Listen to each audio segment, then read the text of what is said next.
All right. Good morning, good afternoon, good evening, good day, everybody watching Canadian Mortgage Hangout TV. I am your interim moderator, Rob, the mortgage agent Campbell. Spotting some new glasses. If my camera on my laptop was an 8-bit, you'd be able to see how sweet they are. To my immediate left is Scott Dawson out in the mainland of BC. Scott, how are you? Very wet today. Wet. Very wet. Very wet. Raining out in BC, is it? Close the blind so you can't see it. Very good. And from a different location, the kilted broker Jackson Middleton. How are you, Jackson? I'm doing well, Rob. Thanks for the introduction. I'm in Qualcomm Beach on Vancouver Island. My wife and I and 4 kids decided to up and move because I don't know, I'll let all the viewers know on CMHTV, I've decided to go back to mortgage brokering full time.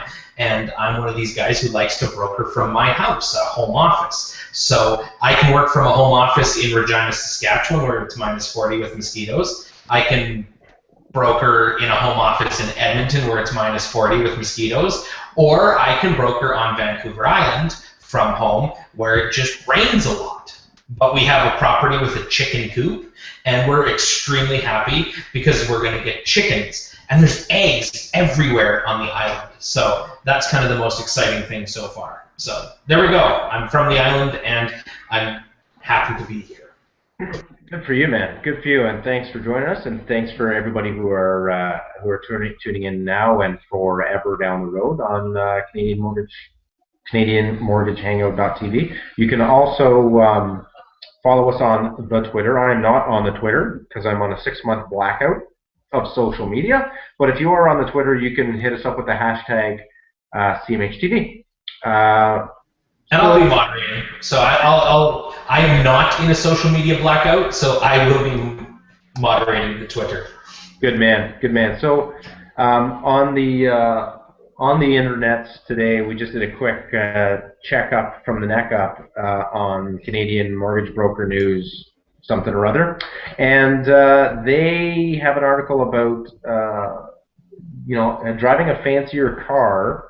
Does that mean you're going to close more business? So why don't we talk about that? Because we don't have a gas gourd's missing, and we like to take things on a whim here at Canadian Mortgage Hangout.tv. So guys, do you think having a super fancy car is going to help you ink more deals? Go. Jump in there. This is part of the broker survey, right? I would say no. And we were talking off the air. I downgraded my car for all really intents and purposes from last time. I drive to the office now. I'm commuting farther. I got something that's better on gas and doesn't cost me a lot of money to get here. I don't meet clients outside of the office really very often. So that's my kind of reasoning for that. Jackson, you think fancy car matters? You know what? I think it does. I think a fancy car really does matter, or a cheap car really does matter. I think it's all about relating to your client base. I don't think that there's a one-size-fits-all answer here. If you're a guy who's looking for the $2 to $4 million properties, and you pull, and that's your client base, and those are the people you're networking with, and you pull up in an '86 Dodge truck, and it's beaten down, rusty, are you really going to have the people look at you and go, yeah, that's the guy I want to deal with? No, I think you have to keep up that lifestyle. I think there is something to be said about having the car that matches your lifestyle. But, I mean, if you just think, man, I'm going to buy a Mercedes-Benz and all the hot deals are going to start coming in, forget it. It's just not going to work. What do I drive? A 2003 Honda Odyssey van. Why? Because I'm a family man. And any of my clients are typically young families. When I pull up in the Honda Odyssey, they go, nice ride. So it's all about your perspective, right? It's all about dealing with who you're dealing with and understanding that it's not where you are. It's understanding your clients and representing yourself well and being very relatable.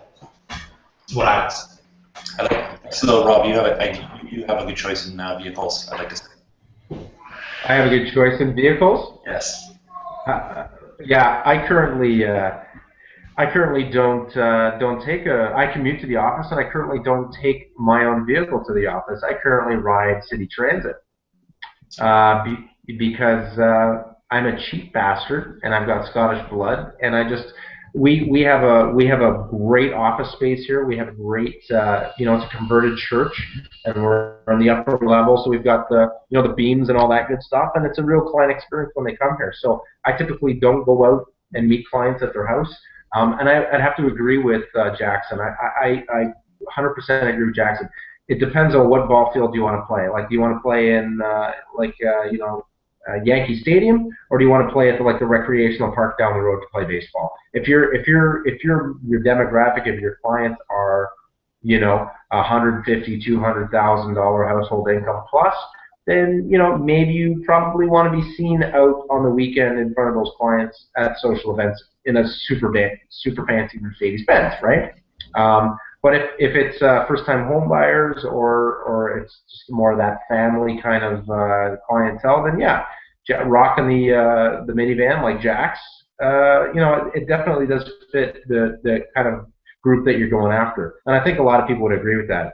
Yeah, but I guess I'm going to jump in there. You don't need to spend, and this can relate to even what what you're wearing on a day-to-day basis, looking professional. You don't have to spend a lot of money to do that. It's the same with the car. I mean, if you downgrade a car, I mean, I'm still driving, I think, a very nice car. It's not costing me as much, but it's presentable. You keep it clean. You're not going to show up if you're meeting a client at an appointment at a coffee shop.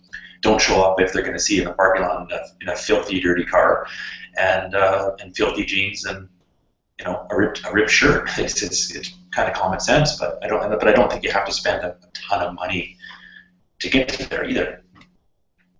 No, and you know what? I think that they make economical, quote, they make economical vehicles pretty darn nice looking nowadays, right? Like gone are the days of the Toyota Tercel or the Daewoo. That's right, I took it there, the Daewoo. Those days are gone. I mean, it seems like every day I'm walking down the road and I see a decent car drive by and it kind of catches my eye and I go, that's a Kia? So you know what? It depends on what type of business you're after, and maybe in the social setting, if you're kind of a socialite after hours, then yeah, that might matter, right? A really nice car, the prestige, the suit, all that kind of gets pieced together really well. But you know what?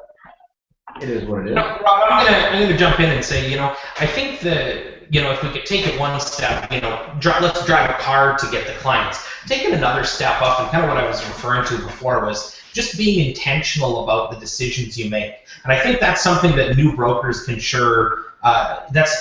I had a piece of advice that I would give to a new broker, it would be intentional about the choices you make with your business. Don't just assume that something is the only way to do it. For example, I just assumed that because the office that I previously worked at before I went independent had a really nice office space that they would meet with clients. Now, I'm not against that. I know both of you guys have the office, and Gord's got a gorgeous office in Edmonton to meet clients. But for me, that's not necessarily what my clients were looking for. So for 3 years, when I was running Highland Mortgage Partners, I had storefront prime location in Regina, Saskatchewan, if there's a thing, like prime location there. But no, I had an office front, and I was paying for it. And I found I was doing the majority of my work behind my computer. I was paying for an office to go and spend time away from my family so that I could come home after work. It just made no sense. I got rid of the office and started working from home and didn't see a lick of difference with my clients. So it's being intentional, and don't just assume that what you're doing is right. Just think about everything. I actually got a Chrysler 300 2013, just pimped out. Like, this car was it. It was decked, and I was driving it. It's like, yeah, it was about vanity, and I got rid of it. My wife and I fought the minivan for quite a while, and then just said, what are we doing? Traded it in, and we downgraded to the minivan. But the kids fit better, and yeah, I guess I'm making choices that fit my lifestyle better, and I haven't noticed any difference with my clients. Actually, you know, I've been doing a little bit of blogging on the, you know, frugal stuff and, you know, kind of being smart with your money, and it's actually related really well to the demographic that I'm reaching. But I'm not saying that what I'm doing is for everybody. Just like what you're doing isn't for everybody. It's finding your niche and figuring out how to communicate effectively with them. Awesome. What else, fellas? I mean, we spoke a couple weeks ago about getting Scott Peckford on, the founder, originator, brains behind ilovemortgagebrokering.com, the podcast. Have you been listening to any of those podcasts? What are some? I mean, actually, all three of us have been interviewed by Scott, which is funny and weird because let's be honest. But you know, how are you finding the other podcasts? I love it. I actually love it. I think there's not enough of this, what we do every week, for the last 3 years. But also on podcasts and just diving deep, because up until this point, you know, it's always been one-on-one at maybe trade shows or whatever when you get a second. So how do you guys feel about the podcast and some of the content? Yeah, you know, it was a good experience too. I mean, Scott we got to have him on. We keep saying that. Let's Jackson, email him right now. We'll get him on maybe for next week or something. But he's a really good interviewer. He's really passionate about the industry. He's got some pretty cool guests, and I've listened to a few. I'm not a big podcast guy just because it's just not my. But I'll plug in if I see something come up from somebody that he's been on there. I'll just usually put the headphones on and listen to it at work if I can. There's been some good ones. There was I listened to Jesse Johnson a couple weeks ago. That was kind of interesting because he's kind of shifted his business a little bit and what he's done. That was a kind of a big move for him, which is good. There's been some interesting ones. I don't know what are some of your favorites, Rob, that you've listened to that are worth maybe listening to.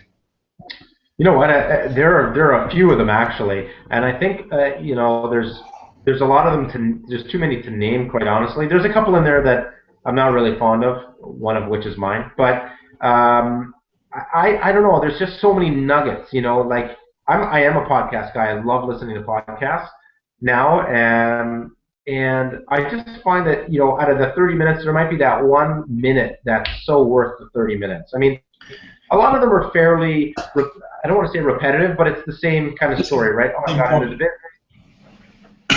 business. I got into the business, I did this, I did that. But then there's that one little nugget about a process or some sort of different structure in their business where you go, oh, baby, that was a good one, you know? I think there's a lot of those. The one guy that took his business by asking a referral for 7 times, he took his business from like 7 million to 22 million or something stupid within a year just by asking for referral 7 times. Like that stuff's gold. That's what I really like.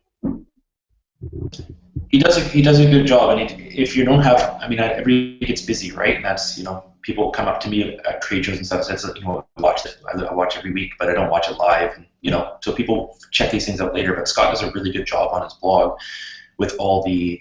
He can give you the point form, kind of a few of the takeaways from the episodes. If you don't have time necessarily or the inclination to listen to the whole thing, you can kind of get the gist of it, and listen when you have when you have some more time. So it gives a good kind of rundown of what the podcast was about. Yeah, I found when Scott did the interview, he was great, and I've listened to a couple, you know, here and there, and yeah, he asks great questions, and he has a good way of moving it forward.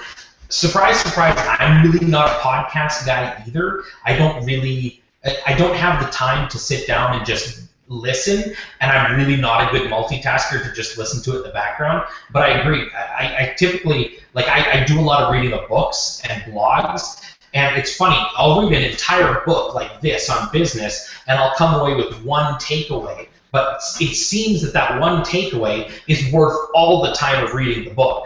And it's just, you know, if you can practically apply something, put something in place that's going to help you to take you to the next level, it works. So if you're looking for a good podcast, then obviously, you know, the I Love Mortgage Brokering is a great way to go. Another guy who's contributing to the industry in a very positive way is Dustin Woodhouse. That cat writes a good blog. He writes a really good blog. He's smart, and he takes, you can tell he takes the time to actually write something that makes sense and it's thought through. My problem with blogs is a lot of people would just kind of, oh, this is what I'm thinking, and just put it down, and they don't really take the time to make sure that it's actually going to grab the reader's attention and teach them something. I find that Dustin's stuff really, whenever I see it come through on my social medias, I click on it, I nail it, I read it, and I usually come away with something going, yeah, that's tight, I like that. Yeah, I agree. Dustin is a very smart cookie, and he does take a lot of time. You can tell the quality of his writing. I hate reading blogs, with a capital hate, but his quality of writing is excellent. Yeah, and he's a smart guy. So you know what, guys? Unless there's anything else you guys would like to chat about, we could keep this really light. And maybe, are there anything on the Twitter, Jack? Yeah, I was actually just going to say, Hallie Strandland from Fisgard Capital says she's becoming a fan of podcasts and did an interview with Axiom Mike for his podcast. She said it was a great experience. So I guess Axiom Mike has a podcast. Is that at Mortgage Revolution? Let me see, revolution.ca and .com maybe. Let me just check. Ghetto, but it is what it is. No, that's not it. Never mind. Axiom Mike's got a podcast, and we're going to have to find out what the address is, and then we'll post it somewhere on the Twitter maybe. But yeah, Hallie's awesome, so there we go. Hello. If you know of any other podcasts that present the mortgage industry, it looks like somebody rang the phone. Let us know, because we're always looking to, maybe I'll even create a list and put it on my blog of mortgage industry resources. So Rob will read it, maybe we'll podcast it, and then he'll listen to it. Do it up, yeah, do it up for sure. All right, guys, well, at the end of the podcast, at the end of our show here, so thanks everybody for watching. It's a quick one today, but you know what? We're in and we're back out inking deals. So hope everybody's having a great, successful week and have a great weekend, and we'll catch up with you next week. And goodbye. And we're out. Goodbye.